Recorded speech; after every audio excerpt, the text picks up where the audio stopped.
نحمدہ ونصلی علی رسولہ الکریم اما بعد فاعوذ باللہ من الشیطان الرجیم بسم اللہ الرحمن الرحیم۔ السلام علیکم۔ حضرت یونس علیہ السلام مچھلی کے پیٹ میں۔ حضرت یونس علیہ السلام کو اللہ تعالیٰ نے شہر نینوا کے باشندوں کی ہدایت کے لیے رسول بنا کر بھیجا تھا۔ یہ موصل کے علاقے کا ایک بڑا شہر تھا۔ یہاں تک کہ لوگ بت پرستی کرتے تھے اور کفر و شرک وغیرہ بڑے بڑے گناہوں میں مبتلا تھے۔ حضرت یونس علیہ السلام نے ان لوگوں کو ایمان لانے اور بت پرستی چھوڑنے کا حکم دیا، مگر ان لوگوں نے اپنی سرکشی کی وجہ سے اللہ کے رسول کو جھٹلا دیا اور ایمان لانے سے انکار کر دیا۔ حضرت یونس علیہ السلام نے انہیں خبر دی کہ تم لوگوں پر عنقریب عذاب آنے والا ہے۔ یہ سن کر شہر کے لوگوں نے آپس میں یہ مشورہ کیا کہ حضرت یونس علیہ السلام نے کبھی کوئی جھوٹی بات نہیں کی ہے، اس لیے یہ دیکھو کہ اگر وہ رات کو اس شہر میں رہیں جب تو سمجھ لو کہ کوئی خطرہ نہیں ہے، اور اگر انہوں نے اس شہر میں رات نہ گزاری تو یقین کر لینا چاہیے کہ ضرور عذاب آئے گا۔ رات کو لوگوں نے یہ دیکھا کہ حضرت یونس علیہ السلام شہر سے باہر تشریف لے گئے، اور واقعی صبح ہوتے ہی عذاب کے آثار نظر آنے لگے کہ چاروں طرف سے کالی بدلیاں نمودار ہوئیں اور ہر طرف سے دھواں اٹھا کر شہر پر چھا گیا۔ یہ منظر دیکھ کر شہر کے باشندوں کو یقین ہو گیا کہ عذاب آنے والا ہے، تو لوگوں کو حضرت یونس علیہ السلام کی تلاش اور جستجو ہوئی، مگر وہ دور دور تک کہیں نظر نہیں آئے۔ اب شہر والوں کو اور زیادہ خطرہ اور اندیشہ ہو گیا، چنانچہ شہر کے تمام لوگ خوف خدا سے ڈر کر کانپ اٹھے، اور سب کے سب عورتوں، بچوں، بلکہ اپنے مویشیوں کو ساتھ لے کر پھٹے پرانے کپڑے پہن کر روتے ہوئے جنگل میں نکل گئے، اور رو رو کر سچے دل سے حضرت یونس علیہ السلام پر ایمان لانے کا اقرار و اعلان کرنے لگے۔ شوہر بیوی سے اور مائیں بچوں سے الگ ہو کر سب کے سب توبہ استغفار میں مشغول ہو گئے، اور دربار باری میں گڑ گڑا کر دعا مانگنے لگے۔ جو مظالم آپس میں ہوتے تھے ایک دوسرے سے معاف کروانے لگے، اور جتنی حق تلفیاں ہوئی تھی سب کی آپس میں معافی تلافی کرنے لگے۔ غرض سچی توبہ کر کے خدا سے یہ عہد کر لیا کہ حضرت یونس علیہ السلام جو کچھ خدا کا پیغام لائے ہیں ہم ان پر سچے دل سے ایمان لائیں گے۔ اللہ تعالیٰ کو شہر والوں کی بے قراری پر رحم آیا اور عذاب اٹھا لیا گیا۔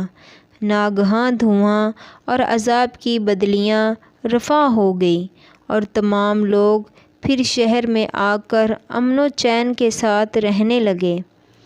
اس واقعے کو ذکر کرتے ہوئے اللہ تعالیٰ نے قرآن مجید میں یوں ارشاد فرمایا کہ تو ہوئی ہوگی نہ کوئی بستی کہ ایمان لاتی تو اس کا ایمان کام آتا۔ ہاں، یونس کی قوم جب وہ ایمان لائے تو ہم نے اس سے رسوائی کا عذاب دنیا کی زندگی میں ہٹا دیا اور ایک وقت تک انہیں فائدہ اٹھانے کا موقع دے دیا۔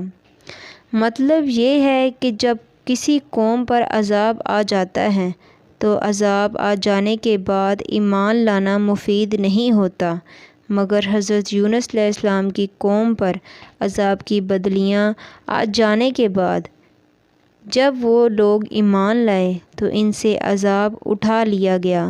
شہر نینوا پر جب عذاب کے آثار ظاہر ہونے لگے اور حضرت یونس علیہ السلام باوجود تلاش اور جستجو کے لوگوں کو نہیں ملے تو شہر والے گھبرا کر اپنے ایک عالم کے پاس گئے جو صاحب ایمان اور شیخ وقت تھے، اور ان سے فریاد کرنے لگے تو انہوں نے حکم دیا کہ تم لوگ یہ وظیفہ پڑھ کر دعا مانگو، یا حیّ حین لا حیّ و یا حیّ یحیی الموتیٰ و یا حیّ لا الہ الا انت۔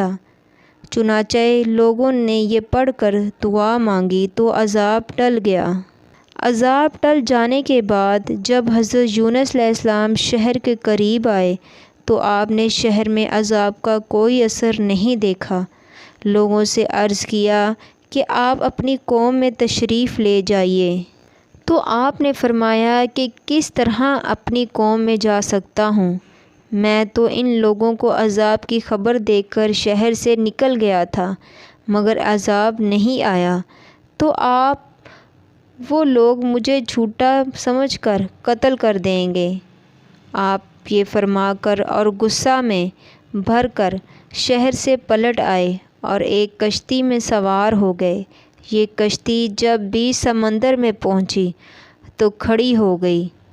وہاں کے لوگوں کا یہ عقیدہ تھا کہ وہی کشتی سمندر میں کھڑی ہو جاتی ہے جس کشتی میں کوئی بھاگا ہوا غلام سوار ہو جاتا ہے۔ چنانچہ کشتی والوں نے کریا نکالا تو حضرت یونس علیہ السلام کا نام اس کرے میں آیا، تو کشتی والوں نے آپ کو سمندر میں پھینک دیا اور کشتی لے کر روانہ ہو گئے، اور فوراً ہی ایک مچھلی آپ کو نگل گئی، اور مچھلی کے پیٹ میں جہاں بالکل اندھیرا تھا آپ مقیم ہو گئے۔ مگر اس حالت میں آپ نے آیت کریمہ لا الہ الا انت سبحانک انی کنت من الظالمین کا وظیفہ پڑھنا شروع کر دیا، تو اس کی برکت سے اللہ تعالیٰ نے آپ کو اس اندھیری کوٹھری سے نجات دی، اور مچھلی نے کنارے پر آ کر آپ کو اگل دیا۔ اس وقت آپ بہت ہی کمزور ہو چکے تھے۔ خدا کی شان کہ اس جگہ کدو کی ایک بیل اگ گئی اور آپ اس کے سائے میں آرام کرتے رہے۔ پھر جب آپ میں کچھ توانائی آ گئی تو اپنی قوم میں تشریف لائے، اور سب لوگ انتہائی محبت و احترام کے ساتھ پیش آ کر آپ پر ایمان لائے۔